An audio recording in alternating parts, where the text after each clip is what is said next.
Hey, everybody. Welcome to The Context Machine, episode number 708. I'm Bryan Chaffin.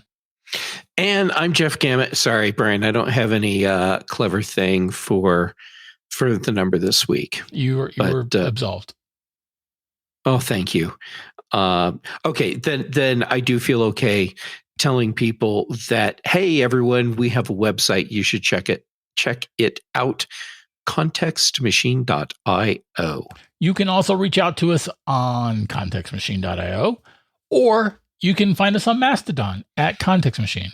You can find us on Blue Sky at contextmachine.bsky.social, or you can email us at podcast@contextmachine.io. Ooh. Yeah, fancy, right? That's cool. Fancy. 15 years later. Yeah. Okay. Well, to be fair, 15 years ago, this wouldn't have been an appropriate address because the show has evolved. Right. I'm just saying that we've been a bit I get slow. it. Our clever self-deprecation thing. Yes. We're funny. Right. So we also, by the way, we have a newsletter sign up that is brand new as of today, or at least in the last couple of days. And as well as that new email address. So you can find the link in the show notes that'll take you right to our newsletter sign up. So we're very happy we're very excited about both of those. And so our newsletter will include any kind of updates we have since we did the last show. Sometimes we'll have just, additional links and additional information, maybe some reels that we've seen that are related or linked to an article. I think that our listeners will probably like our newsletter. I think so. I mean, it's very clever. And I know it's clever because it's from us. Done and dusted. Excellent. All right. Excellent. All right. So let's talk about, we've got a little tidbit here about this. Someone writing for the New York Times claims that he's figured out who Satoshi Nakamoto, the main creator of Bitcoin, is. But for reals this time. For reals this time. Yeah.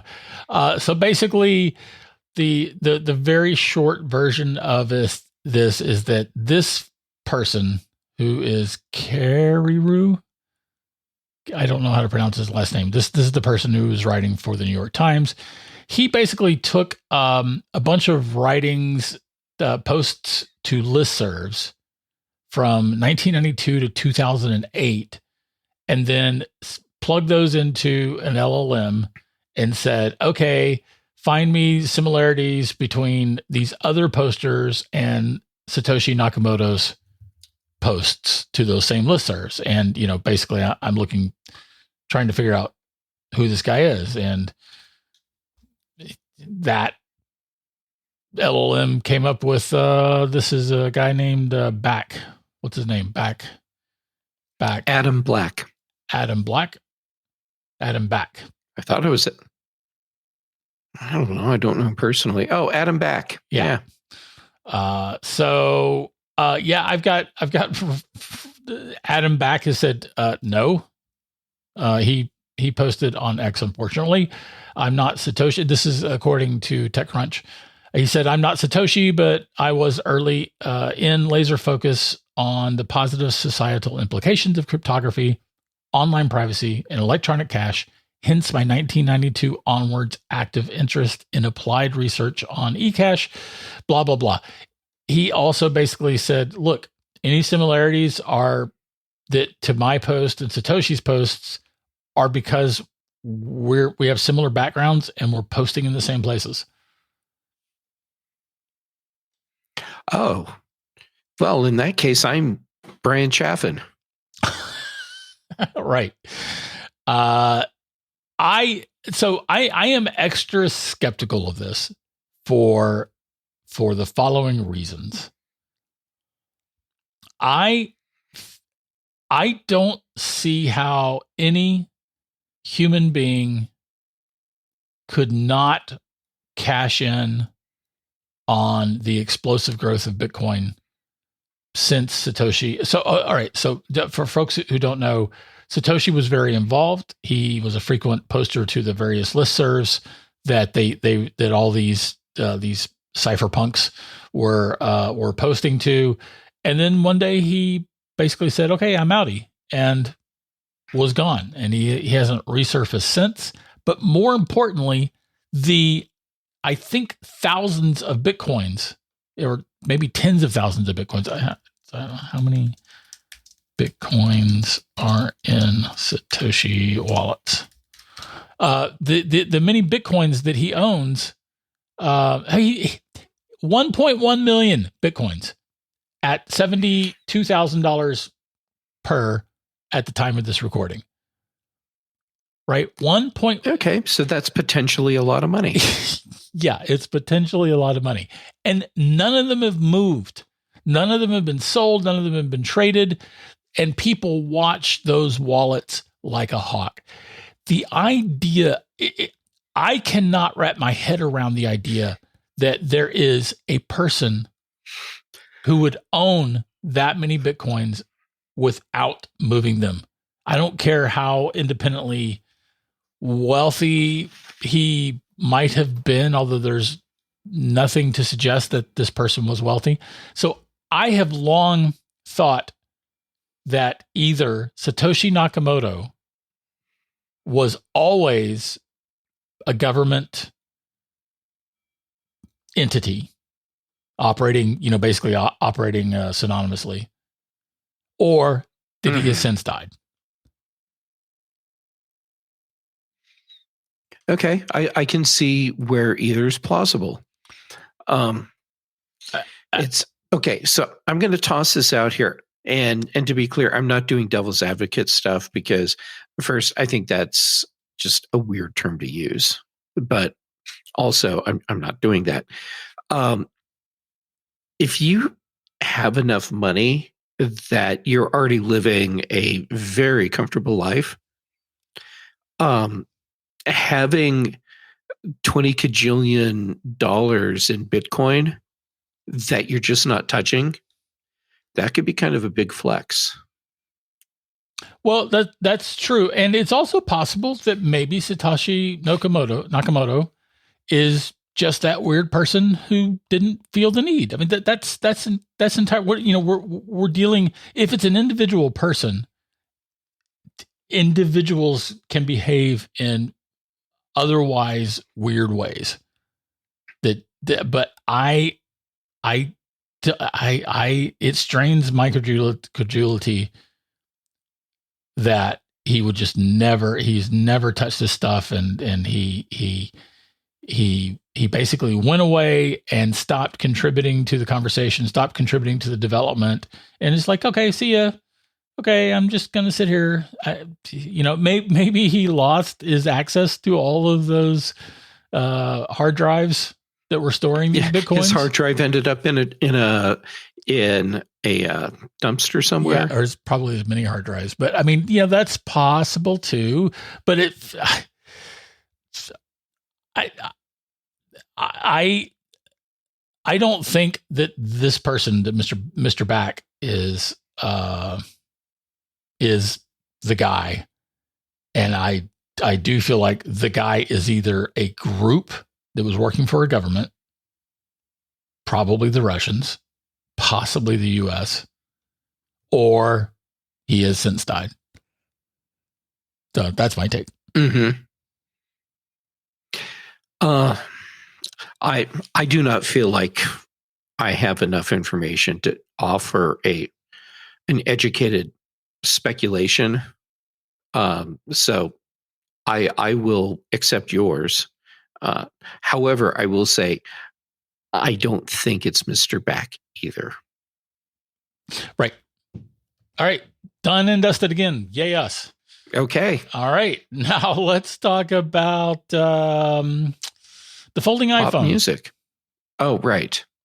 Folding iPhone is getting there was a new round of rumors over the last week, basically saying that, yep, it's coming.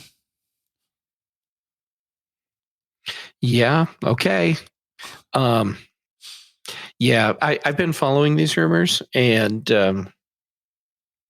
like you, I feel like there's enough happening now with the rumors that it's safe to say, yeah, Apple is planning on releasing a foldable iPhone. Right. So, I mean, so what Jeff is alluding to is our long-standing practice of essentially judging when the full body of evidence from, supposed leaks, supposed insider sources and things, when we're getting enough of that there's almost certainly smoke to fire to that smoke. Mm-hmm. Yeah. Okay. Here's the thing. I don't care about a foldable iPhone. I can't be bothered to care about it. You know what I would like to see in a foldable format is an iPad. Oh, yeah. Give me something that folds up to an iPad mini and folds out to a bigger screen iPad. To me, that would be much more useful. Well, yeah. So funny enough, my biggest not care about a foldable iPhone is that I don't use my iPhone very much. And most of the things that most iPhone users do on their iOS device, I do on my iPads, on my iPad in particular. Okay. So in other words, that's very specific to me. Yeah, no, I get it. And I freely admit that my use case for my tablet style devices, whether it's pocketable like an iPhone or bigger, iPad mini, iPad Pro, I'm probably using my devices in a way that doesn't fit what most people consider the norm. For example, the idea of the Max model iPhones, to me, it just sucks. It's way too big. It's this big clunky thing. It's not a one-hand device. And to me,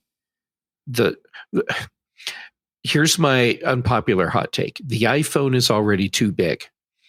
It should be a device that you can fully operate with one hand all the time. Okay, look, Mr. Tiny Hands, I can operate my iPhone with one hand. Look, I didn't want to call you out and potentially body shame you for your 3 Mile Island radioactive waste mutant size hands. My hands are not that big, sir, but apparently yours are tiny.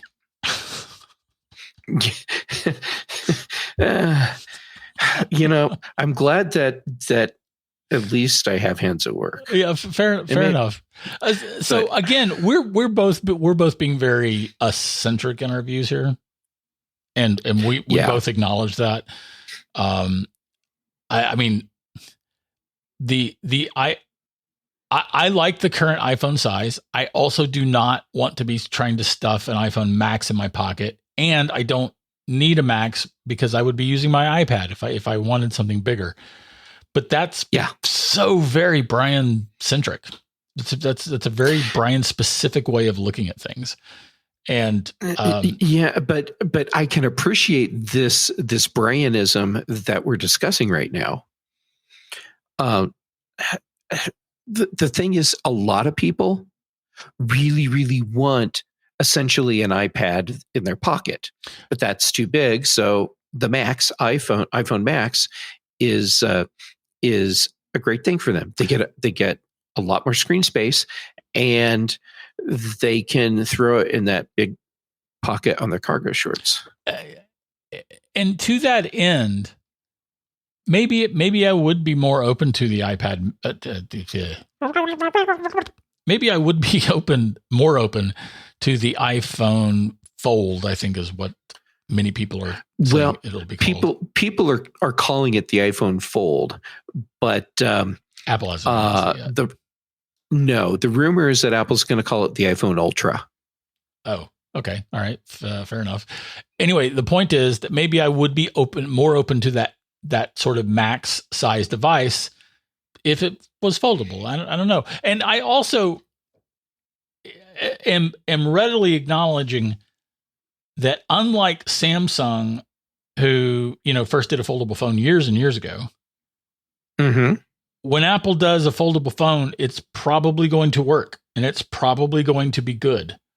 I get that. I don't feel I'm not excited about this thing. I don't like, finally that's not in me, but I certainly recognize that it will probably be a good device and it will probably work and it will probably be pretty dang cool. That's fair to say. It will have a crease in the screen. That's what the rumors are saying. And they're also saying Samsung has a 3-year exclusive deal with Apple to provide all the screens because no one else will be able to make the displays to the rigid specifications Apple has. Right. But okay, here's what I see as one of the bigger problems with this device. This is going to be a major headache for developers because they already have several screen sizes they have to support for their apps. And now you're going to add with one single device 2 new screen sizes. All right. You're wrong. And you're wrong for this reason. AI is changing the Claude code and whatever replaces Claude code is going to make things like dealing with screen sizes utterly trivial. It's probably already made dealing with the existing screen sizes utterly trivial. I am having a hard time accepting that statement. If developers show that to be true, then cool. I am prepared, but I'm going to remain very skeptical. I will remain skeptical, and you have no delight how much joy I will take in accepting your apology if it turns out I'm right. Developers are already dealing. Okay, I don't want Apple developers to have more stumbling blocks to have to overcome to get apps out to us. It's already a hot mess on the Android side. And I'm not doing a direct comparison here because I know coding for Android is a different thing than coding for iOS.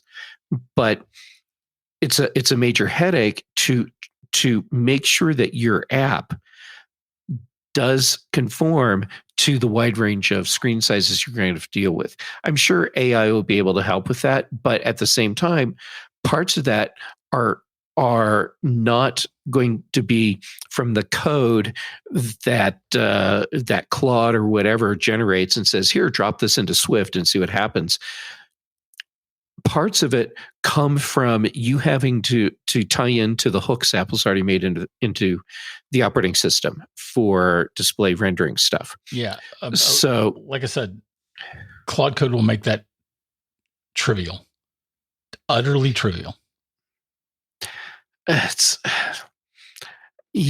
hope so. And probably but I'm not buying it. Probably already has today for the existing screen issues. I mean, coding with generative AI is a changed game right now. It is an utterly changed game. All right. Well, then here's where the problem comes in using the AI in that way. And yes, I totally get that AI tools can be incredibly valuable for developers. So big setup for where I see the problem. I fear that there will be too many developers that rely solely on the generative code instead of doing what they need to do, which is take the code and use it as a starting point to actually build their app. They're going to use it as the finish line instead, and that is not going to work well for supporting multiple displays, or for so many things that go along with the app: security, privacy, just overall stability. I'm confident in Apple's checks to be able to keep that in check, and I'm that's already happening. Well, and isn't Apple already rejecting AI generated apps? I don't know, but I am sure. I know for a fact that there are developers who can harness Claude Code and some of the other tools to sort out their Apple development issues. Oh, yeah, and that's absolutely true. But those are the people that actually know how to code. Right. Yeah. Okay. The real coders absolutely have an advantage over vibe coders today. Mm-hmm. They absolutely do. However, that window is closing. It's slamming shut. There will be a time in the very not distant future, like 6 to 12 months at most, where vibe coders will be able to do everything that a coder can. Well, that would be interesting. Yeah, on many levels. Fair enough. It'll also be interesting to see how Apple responds to that, because I just did a quick Google search, and Apple is definitely actively rejecting AI generated apps, and if an app has come through and it gets an update, and the update is AI generated, that's getting blocked or rejected. So Apple has drawn a line in the sand regarding vibe code apps, and that will be a problem. Okay. My feeling is that this will sort itself out. And vibe coding is the way of the future. And this is coming from someone who hates the use of generative AI in the creation of the arts, like writing in particular, and book covers and images and frickin' videos. I don't like it. So I'm not saying this as a as a convert to generative AI. I'm saying this as a realist in what is happening on the coding side as we speak. And I do see a lot of apps, and not just App Store apps, but apps in general, that are totally vibe coded or heavily reliant on vibe coding for what they do. And I mean, it's interesting what people are able to do. Yeah. Right now, we're still in, I wouldn't even say we're to the Wild West phase of this. We're Stone Knives and Bearskins phase. And where I'm seeing it fail, it fails spectacularly. Yeah, so, right. Fair enough. But yeah, it will continue to evolve. And what a great path for our discussion about a foldable iPhone to go down. That's fair. Well, from iPhone to vibe coding. Let's close our show with the fact that Kindle and Amazon suck. Yeah. Okay. So for those of you that didn't vibe code your way into a translator for Bryan Speak, see what I did there? Yeah, tied it all together. I like that. Amazon has announced that quite a few Kindle devices aren't going to be able to download new books, meaning like you buy a book Yeah, you won't have for access. your Kindle. You won't have access to the Kindle store anymore on these devices. Yeah. So what's on your Kindle? What is it, in May sometime? That's all that'll be on those model Kindles, and for me, this underscores a place where people legit should be complaining, and it's how long companies support their products. And this is a place where I'll say Apple way outperforms most companies because they support devices far longer than you would think any company would. But in this case, like, okay, so I have a Kindle. It's a 10th gen Kindle, and I got it in April of 2022. It doesn't get software updates anymore. I mean, it did get an update in February, but it's not the current version of the software. And depending on the Kindle you have, well, now you won't even be able to really use it for anything except reading what's already on the device. And if you ever have to do a reset, well, that's it. It's the device is worthless at that point. Right. And so Bryan, here's okay. That's annoying, and that's salt in the wound. I have a Kindle that at least it still works, and I will still be able to buy books, but it's at the same time it's not supported because they're not going to be doing software updates for mine anymore. And I only got it in 2022. Okay, but the bigger problem that I see is that what Amazon is doing, I think, is artificially cutting off the support line for these devices, because these are all the devices that can very easily work around the DRM lock-in that Amazon has. Right. They don't want you to be able to copy all of your books off of your Kindle and then use a tool to break the DRM so you can put them on another device. And they don't want you to be able to do anything with the content other than what they allow you to do, which is buy it from them and load it on their device or on their apps. Or their apps, sure. Right. So, all right. So, first of all, these devices, apparently there are 13 models that include Kindle, Kindle 2, Kindle DX, Kindle DX Graphite, Kindle Keyboard, Kindle/Kindle 3, Kindle 4, Kindle Touch, Kindle Fire, Kindle 5, Kindle Paperwhite, Kindle Fire 2, Kindle Fire HD 7, and Kindle Fire HD 8.9. These devices were all released between 2007 and 2012. Now, that is 14 years ago, and going back to 19 years ago.